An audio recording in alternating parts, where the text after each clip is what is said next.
बिस्मिल्लाहिर्रहमानिर्रहीम। अस्सलामुअलैकुम नाजरीन। इस एपिसोड के आगाज़ में हम देखेंगे कि बालन से एमरेलेक कहता है, हम आपसे ये तवक्को नहीं कर रहे थे, ये वाकई हम सब के लिए एक बहुत बड़ा धचका है। तो बालन कहता है, यकीन करें ये मेरे लिए भी ऐसा ही है, मगर ये ज़िंदगी है, कुछ भी गैर मुतवक्के हो सकता है। तो एमरेलेक कहता है, ये आपकी भाई की नशिस्त है, यहाँ पर बैठ जाइए। तो लॉर्ड गाय कहता है, मेरा मकसद आपकी बेइज्जती करना नहीं था, लेकिन इस आदमी को ये एहसास हासिल नहीं है, आप इनके साथ नहीं बैठ सकते। इस पर बालन लॉर्ड गाय से कहता है कि लॉर्ड गाय, मैं आपकी काफ़ी शोहरत सुन चुका हूँ, आखिरकार मुलाकात भी हो गई, लेकिन मैं आपको देख रहा हूँ कि आप मेरे बारे में काफ़ी बुग़्ज़ रखते हैं। तो लॉर्ड गाय कहता है, बादशाह के खिलाफ बगावत की और ये ज़मीन छोड़ दी, जबकि ये सब जानते हैं। अब तुम अचानक नमूदार हुए हो वारिस बन के, तो तुम मेरे करीब कुछ की दीवारों पर पहरा देने के लायक भी नहीं। तो एमरेलेक कहता है, बस बहुत हो गया, अब मैं फैसला करूंगा कौन मेज़ पर बैठने के लायक है कौन नहीं। लॉर्ड गाय इसी के साथ एमरेलेक बालन को बैठने का इशारा करता है और बालन बैठ जाता है। दूसरी तरफ कायरा में सिपाही और आवाम आमने सामने होते हैं। इसी लम्हे सलाहुद्दीन अपने साथियों को और अमीर शेर को लेकर बाहर आते हैं और उनसे कहते हैं कि अपने गुस्से पर काबू रखना, तलवारें हरगिज नहीं निकलनी चाहिए, हम इन्हें तकलीफ नहीं देंगे। ये कहते साथ वो लोग आगे बढ़ने लगते हैं और बहुत मुश्किल से लोगों के दरमियान से होते हुए आगे बढ़ रहे थे। ये सब देखकर काजी फाजिल बहुत दुखी होते हैं और फिर लोगों को इस तरह से खुद पर हमला करते देखकर यारों की तलवार निकाल नहीं लगता है। तो सलाहुद्दीन कहते हैं, यारों की ऐसा मत करना। तो यारों की कहता है, ये बहुत अफसोसनाक है। तो सलाहुद्दीन कहते हैं, ये मुझे दोबारा कहने पर मजबूर नहीं करना, अमीर शेरको का फैसला वाज़े है, हम खामोशी से यहाँ से जाएंगे। इसी दौरान कारातेगन कहता है, काश हम ना लेकर आते इसे तख्त पर, यह माजूल ही रहता, इसने लोगों के पीछे पनाह ली है, लेकिन मैं इसको इसके किए की सज़ा दूंगा, इसका हिसाब लूंगा। इसी दौरान एक शख्स सलाहुद्दीन को पत्थर मारता है और उनके सर से खून बहने लगता है। तो ये देखकर शेर को अपना खंजर निकाल लेते हैं, मगर सलाहुद्दीन उन्हें रोकते हुए कहते हैं, चचा रुक जाइए, बेशक ये लोग कुछ नहीं जानते। फिर शेर को गुस्से में खंजर को फेंक देते हैं। फिर शहवार की जानिब देखते हुए कहते हैं, अल्लाह गवाह है, मैं तुम्हारी जान लेने के लिए वापस आऊंगा। और काफी देर की तको-दो के बाद वो लोग वहां से निकलने में कामयाब हो जाते हैं। यह सूरत हाल देखकर शहवार और जौहर बहुत खुश होते हैं।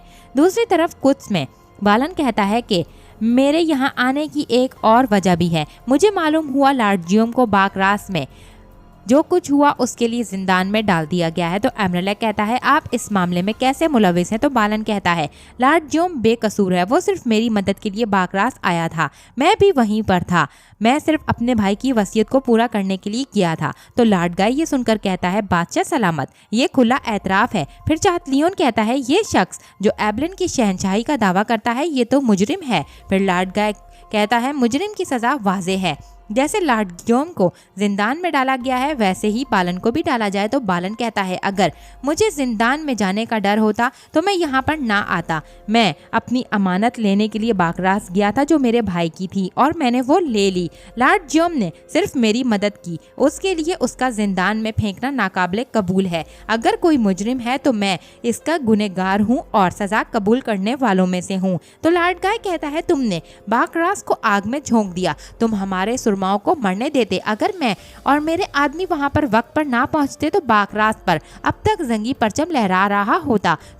तुमने जो भी किया है उसकी भारी कीमत चुकानी होगी। ये सुनकर सबीला कहती है, आपकी जगह यहाँ पर नहीं है, आप मुंसिफ नहीं बन सकते, जब तक बादशाह यहाँ पर मौजूद हैं आप कुछ नहीं कह सकते। ये सुनकर एमरेलेक भी कहता है, अब सब खामोश हो जाएं, रात के खाना खत्म हो चुका है, मैं एबलन की बादशाही के बारे में हतमी तौर से फैसला करूंगा। ये सुनकर चाहतलियोन कुछ कहने ही लगता है तो बादशाह कहता है, मैंने कहा मैं इसके बारे में सोचूंगा। ये कहकर एमरेलेक वहां से चला जाता है और फिर विलियम बालन से कहता है कि हम तफसील से जानना चाहते हैं कि क्या हुआ था, बालन मेरे साथ आइए। फिर बालन उसके साथ चला जाता है। दूसरी तरफ जौहर से शहवार कहता है, ये तुमने क्या किया है? तो जौहर कहता है, फिक्र मत करें, जंगी शाम नहीं पहुंचेंगे। वहीं हम दूसरी तरफ का मंजर देखते हैं जहां शेर को सलाहुद्दीन और उनके साथी आगे बढ़ रहे थे और वो लोग आराम के गर्ज से साहिल पर रुक जाते हैं, लेकिन शेर को आगे बढ़ते ही चले जाते हैं। दूसरी तरफ महदूद और इस्फहानी सुल्तान के पास आते हैं और सुल्तान खत देखते हुए कहते हैं कि इन लोगों का शुक्रिया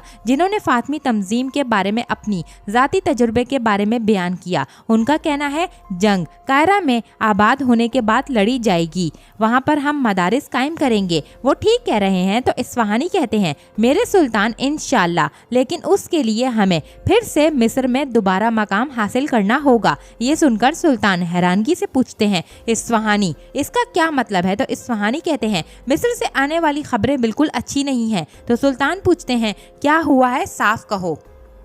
दूसरी तरफ हम साहिल के करीब कारा तेगन और यारोकी को देखते हैं जो आपस में बातें कर रहे थे। कारा तेगन यारोकी से कहता है हम जंगी दुनिया के नहीं हैं। मैं बहरक से हूँ, जंगी तो नहीं। क्या तुम भी जंगी नहीं हो? मैं सिर्फ इनके साथ इसीलिए हूँ क्योंकि मेरी बहन ने जंगियों से शादी की। और फिर मजीद कहता है कायरा अच्छा था, वो बहुत अच्छा था, उसका बाजार भी अच्छा था, मेरे पास वहाँ पर ख़जाने का काम भी था, वो भी मुकम्मल नहीं हुआ, लेकिन मुझे अखलाकियात पर अमल करने की ज़रूरत है। मैं अपने साथियों को मायूस नहीं कर सकता, इसीलिए आ गया। वहीं सलाहुद्दीन भी काफ़ी गहरी सोच में होते हैं कि इतने में लतीफ़ घोड़ा दौड़ाते हुए उनके पास आता है और कहता है सलाहुद्दीन अल्लाह का शुक्र है कि मैं आपसे मिल गया, मैं आपके पास पहुंच गया।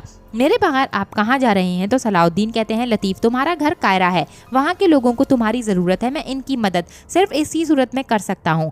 तो लतीफ़ कहते हैं कि जब मैं आपके साथ हूँगा तो मैं इनकी मदद कर पाऊँगा, मुझे आप अपने साथ आने दें। ये सुनकर सलाहुद्दीन कहते हैं ये मेरे लिए खुशी की बात है, लेकिन क्या तुम अपना घर छोड़कर हमारे साथ शामिल हो सकते हो? तो लतीफ़ कहता है मैं हिजरत और मुशक्क़त का आदी हूँ, मुझे अपने साथ आने दें। वहीं कारा तेगन यारोकी से कहता है बस इसी की कमी थी। वहीं सलाहुद्दीन लतीफ़ से कहते हैं कि तुम हमारे साथ आ सकते हो। इतने में शहवार के सिपाही उन पर हमले के लिए आगे बढ़ रहे थे। यारोकी उन्हें देखकर तलवारें निकाल कर कहता है शहवार ने हमारे पीछे आदमी भेजे हैं। तो एथसीस कहता है हम इन्हें कायरा में तो नहीं मार सकते थे, मगर अब ये अपने कदमों पर चलकर हमारे पीछे यहाँ पर आए हैं तो इनका खून हम पर हलाल है, हम इनको मार देंगे। और फिर वो सब लोग उनके साथ लड़ने लगते हैं और वहां पर लड़ाई शुरू हो जाती है। वहीं पर शेर को आगे बढ़ ही रहे होते हैं कि ये सूरत हाल देखकर वो वापस अपना घोड़ा दौड़ाते हैं और तलवार निकालकर हमला आवरों पर टूट पड़ते हैं और उनके दरमियान एक ज़बरदस्त लड़ाई शुरू होती है।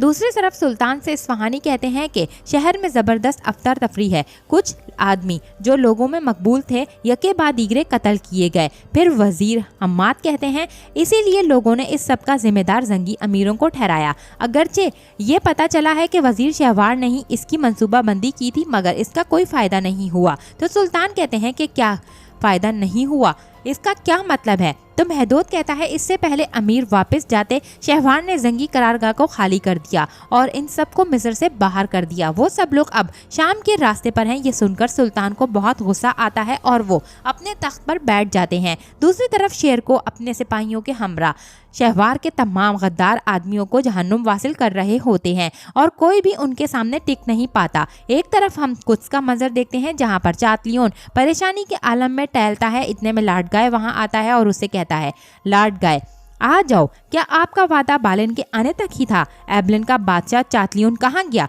मुझे बताओ। तो लाड गाय कहता है जिसका आपसे वादा किया गया था वो सिर्फ एबलन तो नहीं था, इसके अलावा हम इस मामले को ताकत से नहीं बल्कि दिमाग से लड़ेंगे। इस बात को अपने दिमाग में बिठा लो, तुम्हें बालन की फिक्र करने की ज़रूरत नहीं है। तो चातलियोन कहता है विलियम बालन की तरफ क्यों है, हम ये नहीं समझ पाए, तुम मुझे इस बारे में बताओ। तो लाड गाय कहता है उसके पास मंसूबा होगा, लेकिन मुझे इस बारे में अभी मालूम नहीं। विलियम के पास हमेशा एक खुफिया मंसूबा होता है, हम देखते हैं इसकी क्या वजह है। अगर वो हमें कायल कर सकता है तो ठीक है, और आप अपने आप पर काबू रखें। आपको जल्द से जल्द खानदान शुरू करने के बारे में सोचना चाहिए। तो चातलियोन कहता है खानदान नहीं, एक बार मैंने कोशिश की थी, ये मुमकिन नहीं मेरे लिए। तो लाड गाय कहता है अदम एतमाद का शिकार मत हो, एबलन के अलावा एक और खाली तख्त कैरेक किले का भी है, खाली तख्त के साथ एक बेवा मलका भी है और वो माइला है।